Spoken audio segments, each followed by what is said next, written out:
여기 한국 이민을 계획하여 아파트까지 사버린 멕시코 미녀가 있습니다. 이 여성은 이민답사도 올 겸 한국 여행도 왔는데요.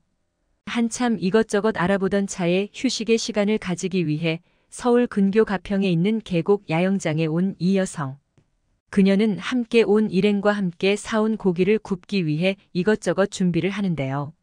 하지만 이때 이 멕시코 미녀의 눈은 야영장의 다른 테이블로 향합니다. 그리고 정말 믿기지 않는다는 표정으로 맞은편 테이블에서 음식을 먹고 있는 소녀를 쳐다보는데요. 세상에 미친 거 아니야.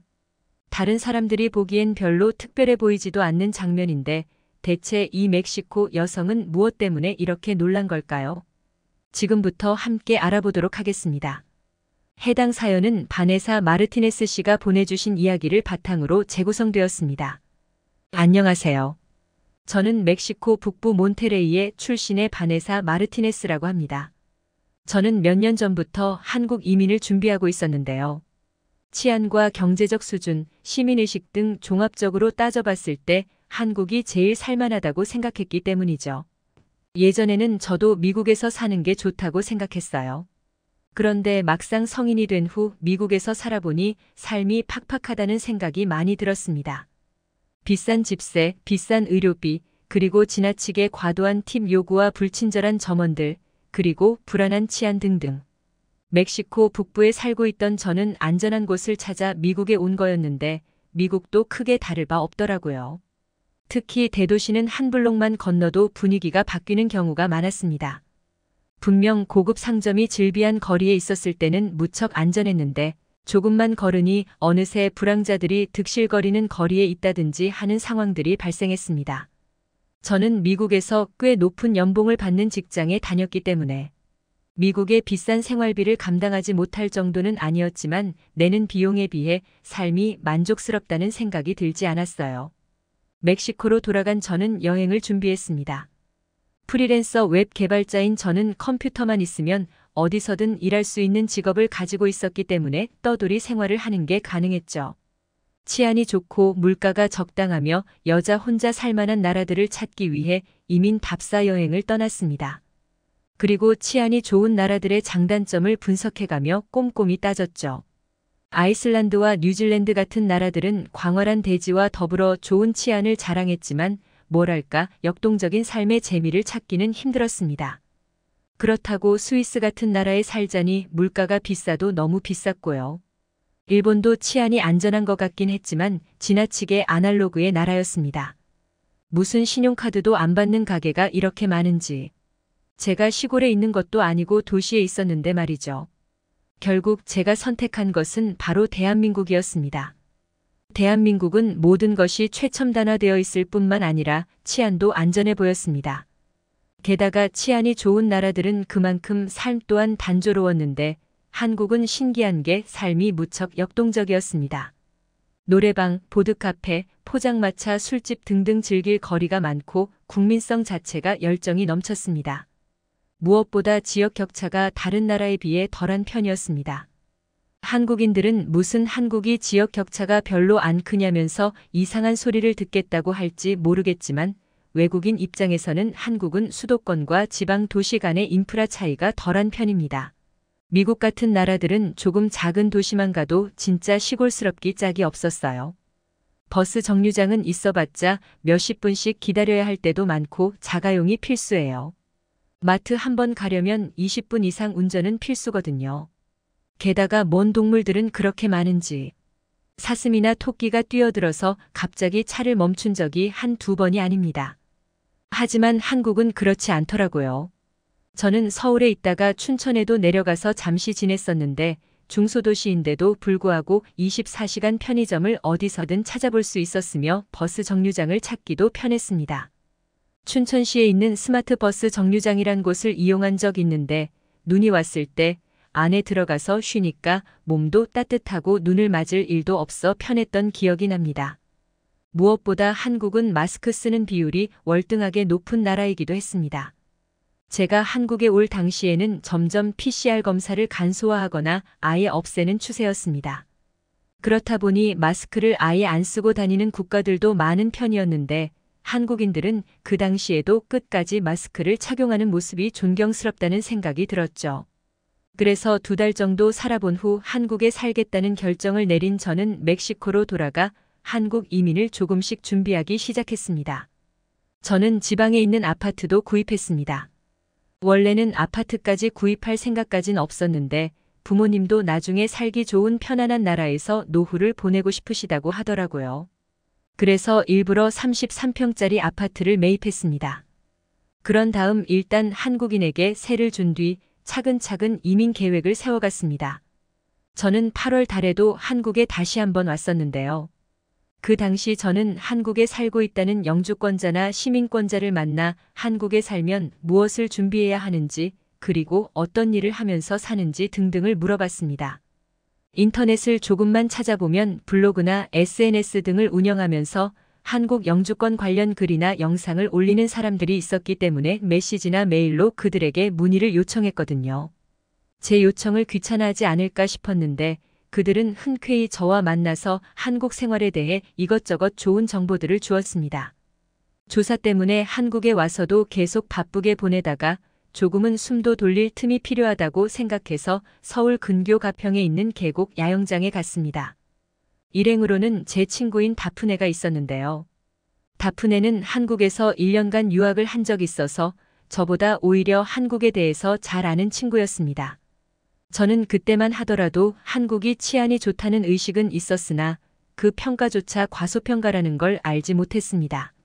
한국은 노지 캠핑 같은 위험한 일이 아닌 이상 캠핑장에 여성들이 혼자 다니는 일도 있다는 걸 몰라서 꼭 누구를 데려가야 한다고 믿었어요. 왜냐면 멕시코 북부는 대낮에 여자 혼자 다녀도 위험한 도시들도 많거든요. 미국에 살 때 친구들이 멕시코에 놀러 오겠다고 하면 절대 혼자 오지 말라고 하는 정도였어요. 근데 한국은 대낮에는 여대생으로 보이는 여자아이들도 혼자 아무렇지 않게 다니길래 어두워지지 않으면 여자 혼자 돌아다닐 수 있는 정도구나 싶었습니다. 저녁엔 일행을 구해 항상 여럿이서 다녔어요.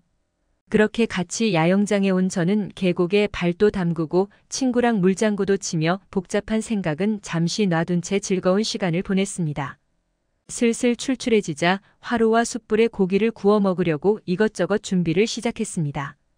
저희 맞은편에도 한국인 가족이 와서 고기도 굽고 하하호호 이야기하고 있었는데 그 모습을 보니 더 군침이 돌아 빨리 고기를 구워 먹고 싶었습니다. 그런데 맞은편 가족의 부모 2사람이 잠시 야영장 테이블에서 일어나 애를 혼자 두고 사라지는 모습이 보였습니다. 저는 순간 어리둥절했습니다. 초등학생 정도로밖에 안 보이는데 저렇게 어린아이를 두고 간다고요? 멕시코 북부에서라면 경악했을 일입니다. 특히나 여기는 경찰들도 순찰 다니는 지역이 아니잖아요. 꼭 가야 할 일이 있다면 당연히 아이를 데리고 가야 하는 거 아닌가요? 저는 걱정스러운 눈으로 아이를 지켜보고 있었습니다. 그러나 아이는 혼자가 되어도 별로 대수롭지 않은 듯 호호 불면서 무엇인가를 먹고 있었습니다. 아이는 면이 빨간 라면을 먹고 있었습니다. 비빔면을 먹나 싶었는데 테이블 위에 굴러다니는 불닭볶음면 봉지가 눈에 들어오자 몹시 당황스러웠습니다. 아이한테 저런 걸 먹여? 저한테 불닭볶음면은 사기꾼 라면이나 다름없었습니다. 2021년도쯤인가. 불닭볶음면 때문에 멕시코에서 난리가 난 적이 한 번 있었습니다.